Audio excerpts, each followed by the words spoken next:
What's going on, guys? Master Shields here, Champions Martial Arts Center. This is Talk Tuesday, episode 14.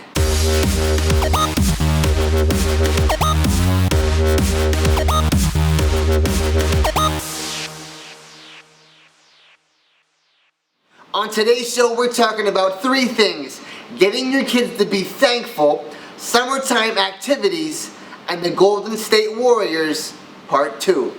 So this week, guys, on the show, we're talking about three amazing topics that I think will definitely help you and help your kids ultimately achieve the highest levels of success and have tons and tons of fun. So our very first question is a question that hits home for me is, how do I get my kids to be thankful? And so for this question, if anybody knows me, you might know that way back in the day, a long time ago, that was me. I just wasn't a thankful person. I almost expected everything to happen. When I first met my wife, she called me out on that. She's like, you don't ever say thank you. That's just not something that you do. And so I took a step back and was like, you're right. I don't say thank you. And so here I am almost 10 years later, completely transformed thanks to her. And now I say thank you for everything. And so learning how to change my mindset for that, how to change everything about me to really understand what thankfulness is all about, really helps me be able to talk about it and really help you and help your kids really go to the next level in a sense for that. So one thing that we do here at the school after every birthday party, after most of our classes, we talk about what's called a thank you machine. A lot of times kids in general just get into that same mindset that I was in, where we expect everything to happen. We expect the cell phone bills to be paid so we can play Angry Birds on the phone. We expect that Wi-Fi bill to be paid and that internet bill to be paid so we can hop online and play our favorite video games or watch YouTube or do anything that way. We expect the cable bill to be paid so we can watch our favorite TV shows. We expect those things to happen. And so we forget to tell our parents thank you for everything that they do. So one thing I always tell kids is, I ask them questions. How many of you guys didn't say thank you today?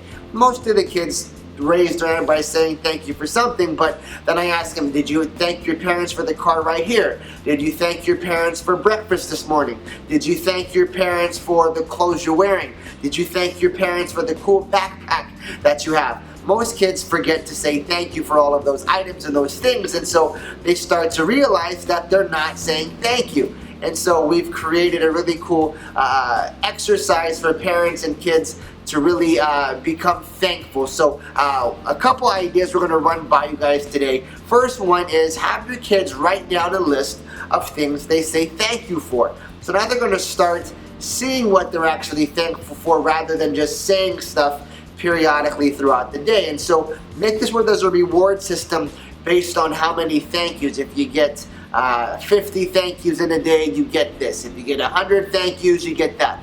And make it where it's almost like a competition or missions. Again, if you've been watching our show for a while, I told you guys that kids, their mentality is like a video game.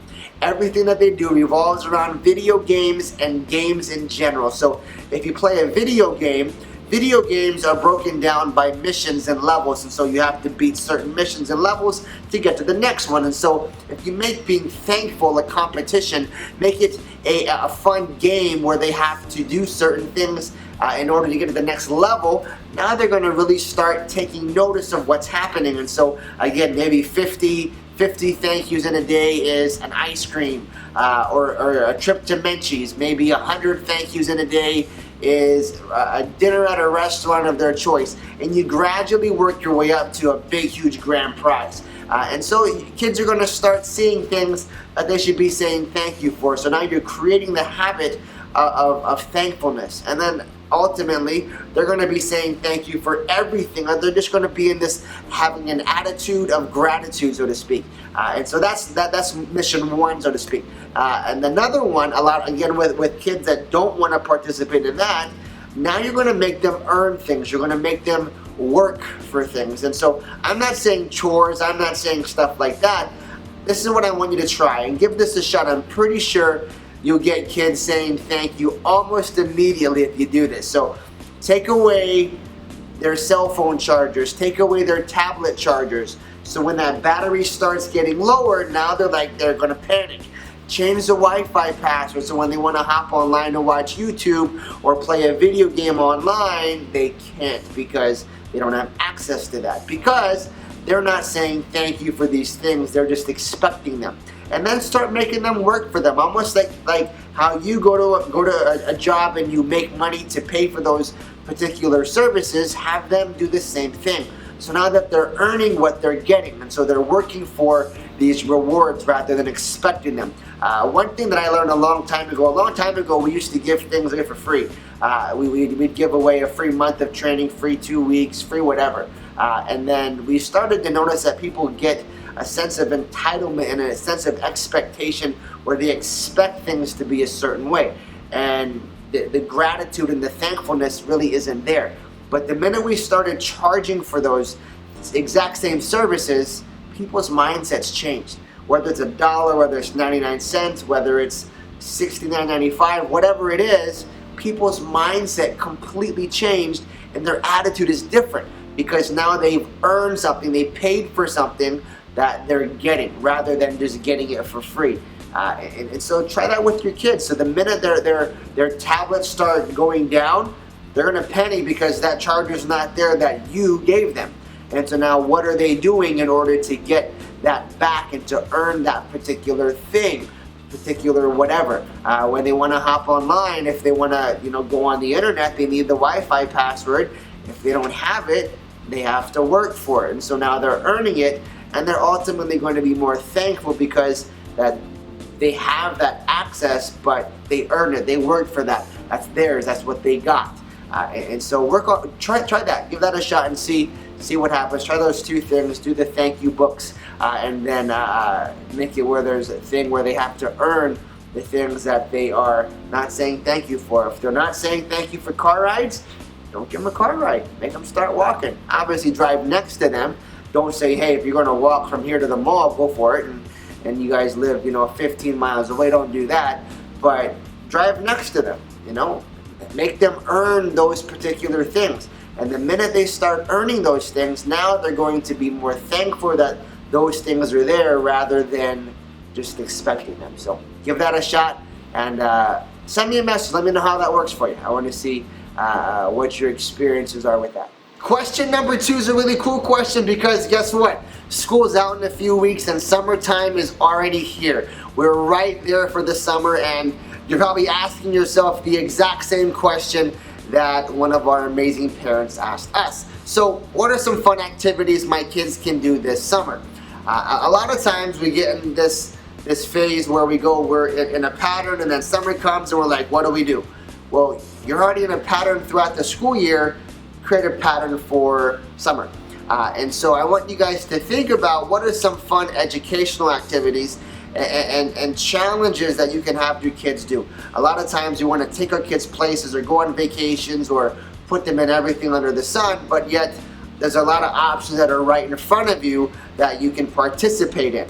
Start a summer reading challenge. Again, if your kids don't like reading, watch last week's episode and you can find out how to get them to start reading a lot. Start a summer reading challenge, start a chore challenge, have all these different missions and challenges and activities they can do where they're going to be improving as a person, they're going to be getting smarter, they're going to be getting, just overall they're going to be becoming better with different activities. So again, summer reading challenge, have them do a chore challenge, have them play outside, make that a challenge. A lot of times parents think that outside play is a reward, but it's actually exercise, it's actually great for them. If you have your kids sitting inside watching TV, playing on the tablet all day, they're not getting exercise, they're not becoming healthier, they're not getting the vitamin D that they need. So it's important that you put them outside, let them play. Maybe take them outside and start gardening with them. Have them help you around the house, around outside, wash the cars, build things, create activities that you can do that are free in a sense, rather than say, hey, I want to send the family to Hawaii for 2 weeks. That's a fun 2 weeks, but you still have 3 months for summer. What are you doing? So get involved in things that way. Play sports outside. Go play basketball with them. play catch, play soccer, do things that way. Martial arts is huge. I tell everybody that whenever you start a martial arts program, this is a year-round thing. This isn't just a season or a quarter or a session. This is a year-round thing. Technically, martial arts is a life-lasting event. It's a lifelong thing that's going to take place forever because you're constantly learning, you're constantly getting better, you're constantly improving because of the training and the mentors that you have. So martial arts is a huge, huge thing. I think every single person should be involved with, whether it's on a regular basis every single day, whether it's private lessons, whether it's just for the summer, whether it's summer camps. I think every single person should at least be involved in martial arts in some way, shape, or form, because the life lessons you're learning, the life skills, the respect, the teamwork, the focus, those are things you'll never get back. And those are things that you can never get from any other sport. You're not going to learn those things from basketball or baseball. You're not going to get all of those life-changing things and other things like that. So give those things a shot. Try them out. Write things down. Again, create challenges. Like I said in the last question, kids relate to video games perfectly. And so if you make every single thing based off of a video game where there's missions and levels and level ups and bonuses and rewards, then they really thrive in that mentality. So again, create summer reading challenges. Make it where if you read X amount of books in a month, you get this. Make it where if you go from this many pages to this many pages, you've now leveled up and you double your bonus points or something. So now they're reading. Make it where if they cut the grass, they're going to earn money. If they wash the car, they do this. How many days out of the week do they play outside? Make that tie into different missions and different things. Go on scavenger hunts. Go on expeditions where you go to Northwest Trek, or you go to the aquarium, or you go to the lake, or you go places and try and find things. Make everything an adventure and a learning experience where you find different sorts of rocks or tree particles or leaves or flowers. Make everything a learning experience, but it still can be fun. Have fun with your kids. A lot of times parents just say, go outside and go have fun and go do this, but then you're inside just watching TV.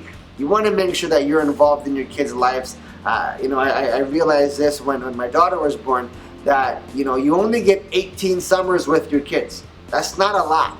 That's not a whole lot of time with your kid before they head off to college or they move out or whatever the case may be. So if you have 18 summers, that's only 18 things, 18, 3 months. If you take 18 times 3 months, that's really what you got. That's not a whole lot of time. You really break that down, because during the school year there's activities, there's homework, there's concerts, there's band, there's choir, there's so much stuff going on. We get so busy during the school year that when summertime's hit, you just want to relax and just take it easy and just let things just be laid back. But you have to think, 18 summers with your kid, that's all you have. So make the most out of them. Spend as much time with them as possible and learn as much with them. The last question that we have ties in with the Golden State Warriors. What do you do when you get in a position where you want to quit? And so this is all about resiliency. This is about the Golden State Warriors. If you're a sports fanatic like I am, you would know that they just won Game 7 of their conference championship. And that was huge. That was an absolutely incredible game to watch. It was just on the edge of your seat, and it was really, really awesome. And so one thing, I read this article today about the whole situation and what happened, and Stephen Curry went in there and said, "I'm not going home. We're not losing. That's just not an option." And so they went into the series 3-1. They only won 1 game, and the Thunder won 3. And so most of the time, if you're down 3-1, you're not coming back pushing Game 7. It's rare. It happens, but it's rare. And so most everybody counted them out. They were like, okay, they might win 1, but there's a pretty good chance they're done. You're not going to win 3 in a row, especially against the Oklahoma Thunder. And so what they do, they went in there and then they won all 3 games. And now they are back to where they were last year. They're in the championship game. against the team that they beat last year. So crazy situation. And so again, with Steph Curry going in there saying that I'm not losing, I'm not going home, there is no other option, we're winning. That's bottom line. What they do, they won every single game. Even if they were close, they won. And so there was no plan B, there was no other option. He just did it. The team did it. And so I try and make everything I do a competition. I create everything based around sports. Like if you watch previous videos where I talk about building teams, I build teams like football teams where you have a starter, a backup, and a backup. So you have great depth. And so if you make everything very, very competitive, compete with yourself, quitting isn't an option. Because if you're like me and you're a very competitive person, I don't like to lose. I absolutely despise the feeling that I get when I lose. And so losing is very rare to me because I'm not going to lose. That's not an option. I don't want it to happen, and I won't let it happen. I do everything in my power to prevent that from happening. So quitting is never in my mind because it's just not going to happen. I don't know how many times I see students and kids come in and parents are like, hey, just letting you know, Bobby's involved in basketball or baseball or this or that. So that lets me know that they've got 1 foot in and 1 foot out the door. The minute they come in, because you already have a backup plan, there's already an option B of other things they're doing, other things they're interested in. Maybe you've been in a position where you start a business and you're thinking, hey, I'm going to start this business, but if it fails, I can always go work for my dad. If it fails, I can always go do this. I can fall back on that. So you're going into something with the mindset of failure already. You're going into something with the idea that quitting it's a viable option if. Get rid of that. Let's jump. Don't do that. That's just stupid. I don't know how many times I hear kids say, I'll try and do my best. Whenever you say the word try, you're going into something with the intent to fail. If I say, hey, I want you to do 100 push-ups, and you go, I'll try and do 100 push-ups, you're going into that with the intent that you're going to fail. You're going into that thinking, that's a lot of push-ups. I'm not sure I can do that many, but I'll try. If I fail, I fail, but I'll try. Everybody always says, hey, it's better to try and not try at all. Go into things with the mentality that failure is not an option. So if I told you do 100 push-ups and you say I'll try, and then you do 34 and you fail, I never told you how to execute it. So if I say do 100 push-ups, you could do 25 push-ups every hour for the next 4 hours. If I said do 1,000 push-ups, automatically you're thinking right now, there's no way I could do 1,000 push-ups. Well, break it down. Reverse engineer it, 1,000 push-ups. If I do 100 every hour for 10 hours, I can do 1,000 push-ups. But I'm going into that thinking, I can't do that. That's just too hard. And so get rid of those backup plans. Get rid of the ideas that if I fail, I'll do this. If, maybe, but, when. Oh, get rid of that. That's crap. Just stop. And so reverse engineer everything that you do. So whenever you get to a position where quitting looks good, don't do it. Ask yourself what was in your brain when you first started whatever you're doing, whether it's martial arts, whether it's business, whether it's whatever. And ask yourself, what will you do to succeed? How important is this to you to succeed? If it's not important, you should have never started in the first place. A couple of years ago, I had to build a stage for our fitness room. I knew nothing about construction. I'm not a construction guy. That wasn't in my DNA to build. That's just not what I'm good at. Martial arts, teaching, I'm great at that. Building stuff, not so much. And so I had to build this stage because all of the help that was supposed to be a part of it didn't show up. And I had 100 people that were relying on me to have this stage built. So I had no option. I wanted to quit. I hated that stage. That was the worst thing I ever could possibly do because I didn't want to do it.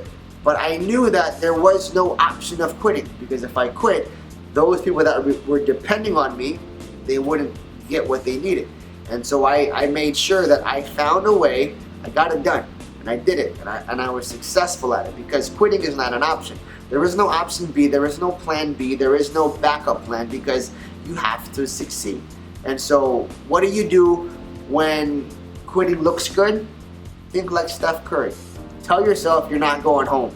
Tell yourself that quitting's not an option. Tell yourself that you are going to win. I believe, and I'm the strongest believer, that your mind is the most powerful muscle and the most powerful tool and greatest resource that you have. Because whatever you believe that you can do, I promise you can do it. And as cliche as that sounds, it's absolutely true. If everybody tells you you can't and you believe that you can, I promise you can do it. And so change your mind, change your thinking, start going one step ahead of yourself and really looking what could happen, what's going to happen, and make that happen. Don't quit, because again, nobody wants to be a quitter. Break the habits that you've created from quitting. We're in this habit that quitting is the easy way out. Everybody can quit. Don't quit. Be resilient. Be the Golden State Warriors. Be the Golden State Warriors of you. How can you go into something and just thrive? How can you go in and be the best version that you can be? Reverse engineer it, set goals, and ask yourself why. If you can figure out the why in everything that you do, quitting is not even an option, because there's a purpose and a reason for what you're doing. I know for a fact my why is my family. So if something were to happen where quitting looked pretty good, it's not going to, because what I have to do takes care of my family. And so that's my why. That's what drives me, because that's my responsibility. What's your why? Figure it out, and once you realize that, quitting is not even going to be a choice, because you now know what you're supposed to do. Make sense? Hey guys, thank you for submitting your questions. I absolutely appreciate all of your response, your engagement, and your involvement. It's an absolute honor to serve you guys each week, and I look forward to every week's show. So until next week, guys, you keep asking questions, and I'll keep answering them.